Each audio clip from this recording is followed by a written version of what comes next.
guys, I'm Jess. Welcome to my home. Today we're in my craft room. This is my room that I get to keep all of my hobby stuff in, and I have all kinds of different hobbies, and one of them is gardening. So today we are going to go ahead and get seeds planted and started for the summer garden. This room is chaos. It is all kinds of different items just stored in here, and it needs to be cleaned. And not only does it need to be cleaned, it needs to be purged.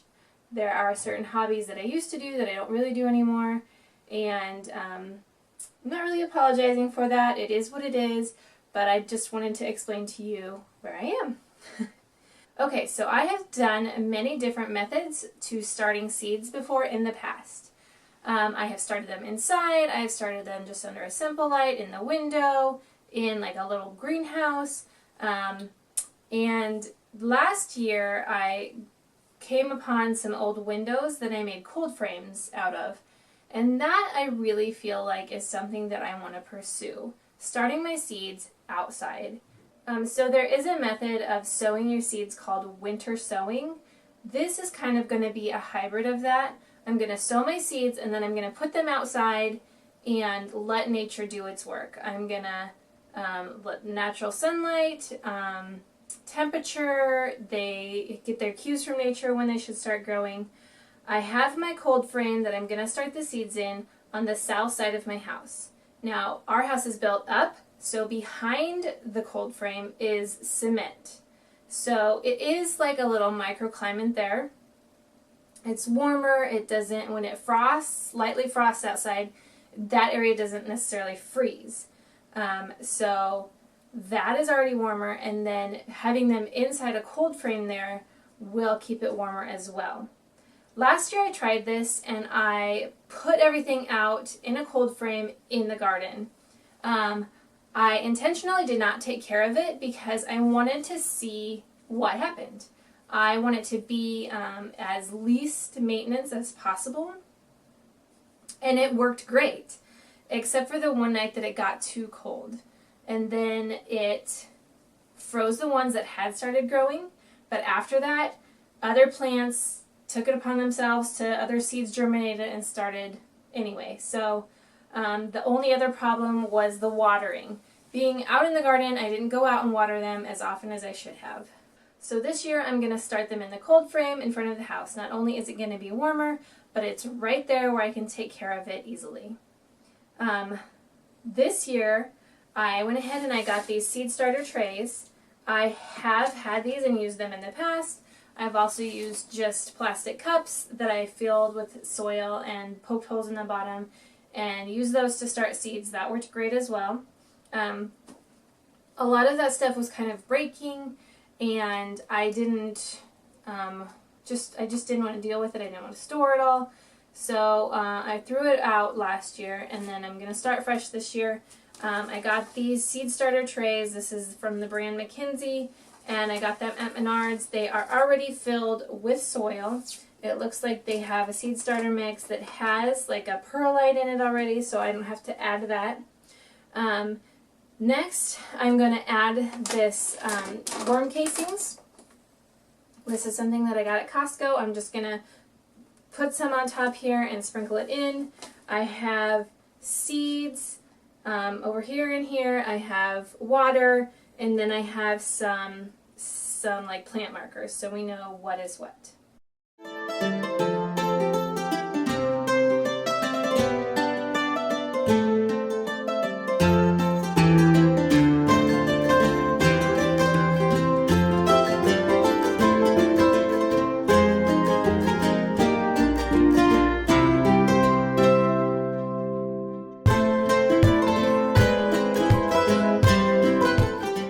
Okay, now I've got some of the earthworm casings worked into the soil. I'm going to get that out of the way.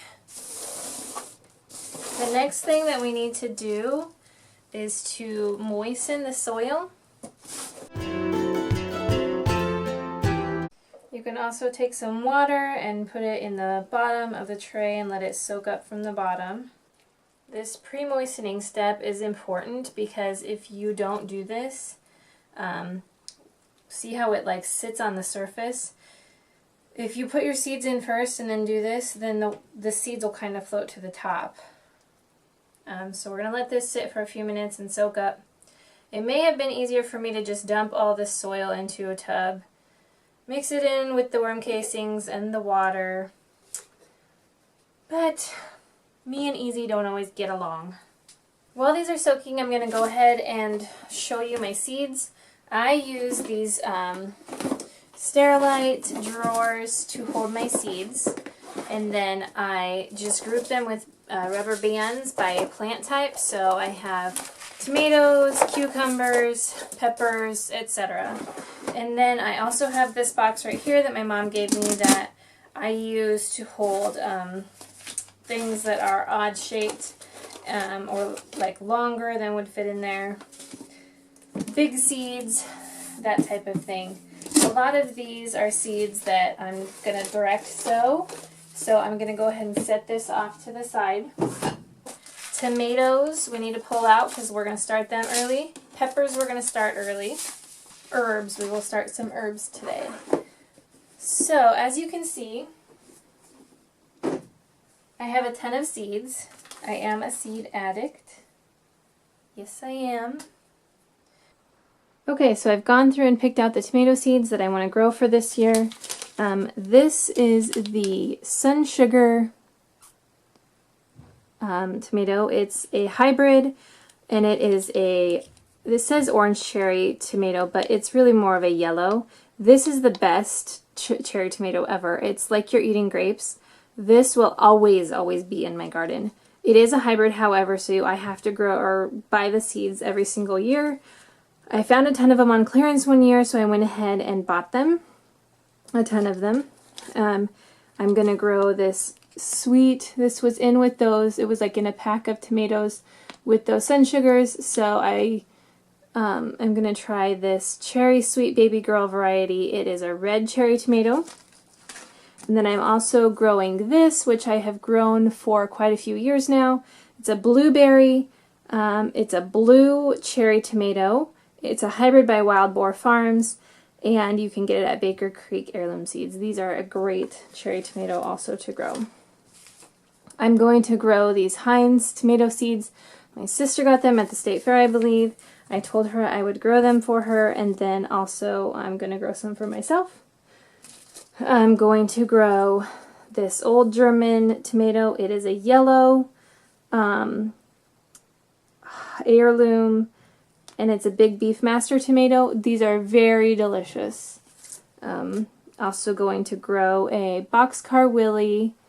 It is something that if you watch gardening videos on YouTube, you will know that Ray from Praxxus55712 loves this tomato. I've tried growing it in the past, and for a variety of different reasons, I just haven't gotten any. Just random different reasons, not necessarily because they haven't grown fruit. It's because of issues with growing the plants. I'm also going to be growing Rutgers tomatoes. These are a determinate tomato. They're something that I grew a couple of years ago, and I loved it because all of your produce gets ripe at the same time, so it's great for canning because you have this big harvest and you can just get it all done. And I was telling my mom about this, and she was like, well, that's the tomato that your great-grandma grew all the time. She loved it.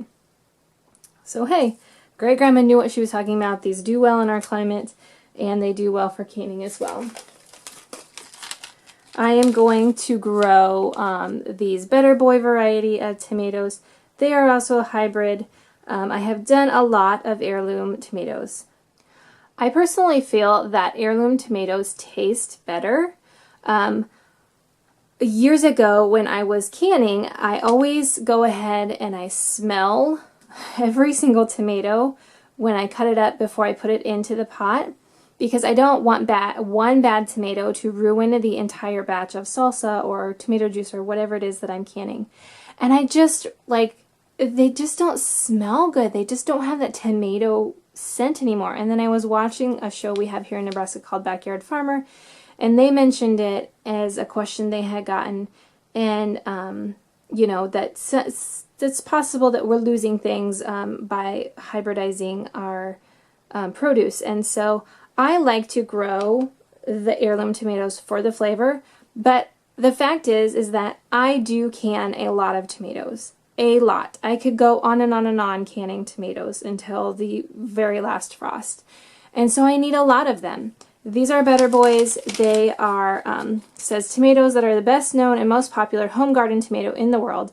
It's widely adapted and offers good disease resistance. And that's exactly what I need. I need a reliable producer in my garden. So this is going to be that tomato. And then I also have a Beef Master because it's just nice to have big beefy tomatoes for a BLT.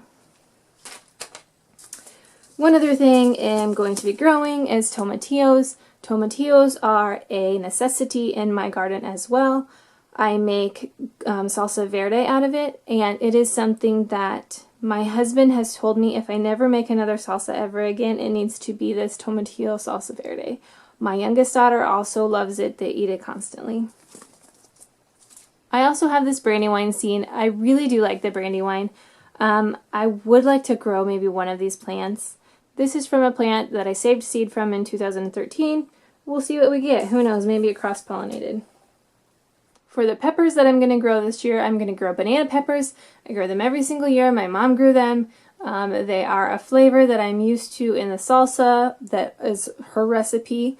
It's a salsa that I crave because it is something that I grew up on, and it's not something you can get at a store. So I will grow banana peppers. I'm also going to grow these Jimmy Nardello Italian peppers for grilling. I'm going to grow this variety of jalapeno peppers. I'm going to grow mini red bell peppers because I feel like the bell peppers, they just take so long to grow and to mature and ripen, and so I think with the mini ones you can harvest sooner. So I'm going to be growing some of those. This is actually seed that I won from John Kohler on Growing Your Greens. He had a giveaway at one time and I actually won something. For my canning and for my salsa verde, I also use a lot of bell peppers. So I will be growing bell peppers. The regular, the big size, those are North Star variety. I also pulled out these seeds that I got from an exchange with somebody. They are an early jalapeno seed, and I may just plant one or two of those. I pulled out some cayenne pepper seeds. I may plant one of these. And then I also would like to get a, it's called a Fulju jalapeno pepper. So it has the flavor of jalapeno, but none of the heat, which is great for young kids. Okay, now that I have everything ready, we are going to start planting the seeds, and I have a helper.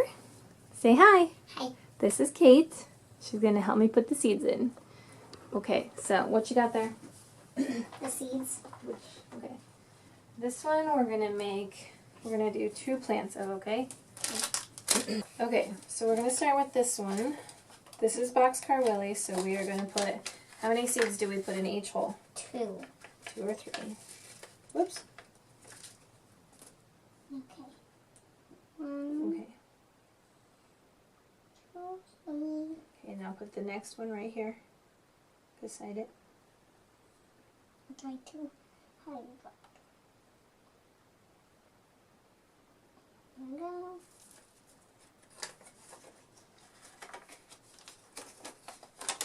No, stop. We only need 2 plants of it, so let's take this guy out. Put it in this spot right here. I don't think we see any more seeds in there, do we? Now we need to make a label.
Okay, so to mark my plants, seeds, I'm using a paint pen.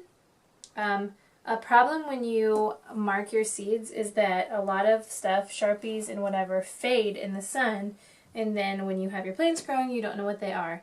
I had previously thought of doing the paint pen, and then I heard somebody say the other day on the winter sowing group that a paint pen works. So I'm crossing my fingers and hoping that a paint pen does work. Now some of them I totally labeled every single plant, and some of them I just kind of did a row. I don't have enough to do every single plant, but I will go buy more and label every single plant. It never hurts to have them over labeled. I can't stress that enough because I have lost labels multiple years and then it's just kind of a mess, so it never hurts to over label. Now that I have them all in, I'm actually going to add this last row. I'm going to throw in some of this slow bolt cilantro just to go ahead and get some of that started. The rest of it for the rest of the year I will just direct sow outside.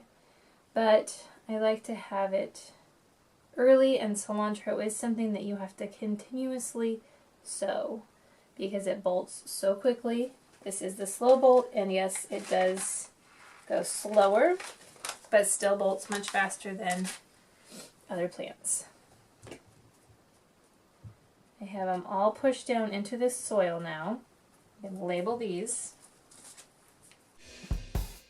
Now I'm going to go ahead and water again.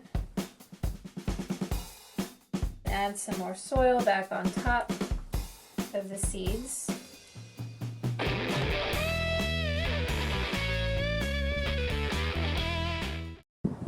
Alright, here we are in the front of my house. This is the cold frame that I was telling you about. I currently have some seeds in there that are spruce trees that we got after Christmas. I went ahead and started some inside, and they have sprouted and are growing, and I put a tray out here that has not started sprouting yet.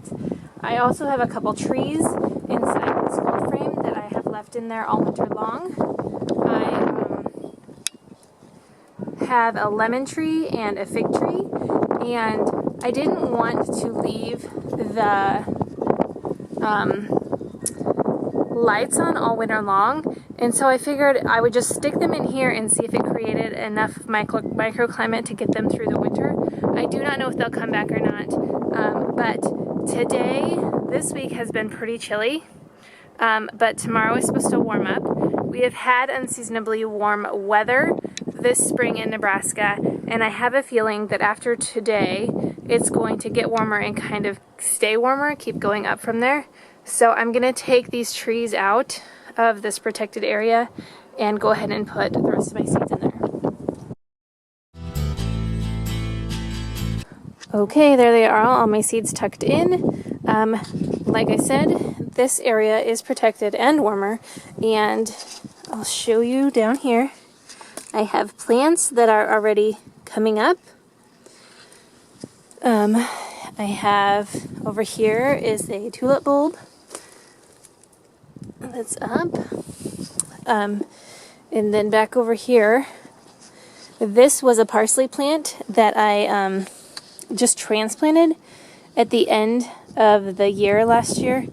I didn't necessarily know if I was going to keep it or not, but it has some baby parsleys. I don't know if they're coming up from the root or if it's seeded, but it looks like it's coming from the root area. So that's interesting. I didn't know that it would do that. And then in this pot here, it has stuff sprouting. Little weeds sprouting around in this pot. Okay, so there we have it. That is how I'm going to start my seeds this year. Like I said, this is kind of a hybrid of winter sowing, where you sow your seeds and then you put them outside and let nature take care of them. I have them in a cold frame. In winter sowing, you use milk jugs and you leave the lid off so that the rain can get to them.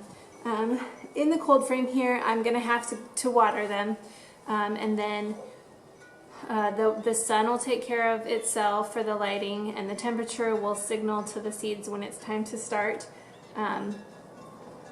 This isn't necessarily if this is your first time starting seeds.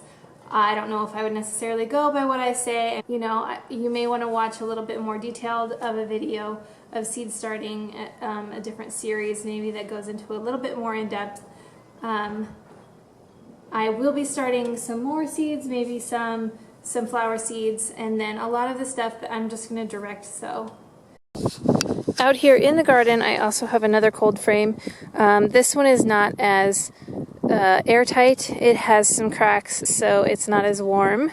But I did go ahead last week and throw some spinach seeds down in here, and then also a few different types of lettuces. It snowed early last week, not a whole lot, so there was some moisture in the ground, but I haven't watered them. So nothing is starting yet, but this is just another method of starting your seeds the easy way, and I will keep you updated on this as well. I was looking for the easiest possible thing that I could do, put the least amount of work in. It may fail, I don't know, I fail all the time, every year I fail at different things. I may end up buying all of my plants. We'll see. I actually have faith that this is going to work though, and I will keep you updated. Thanks for watching.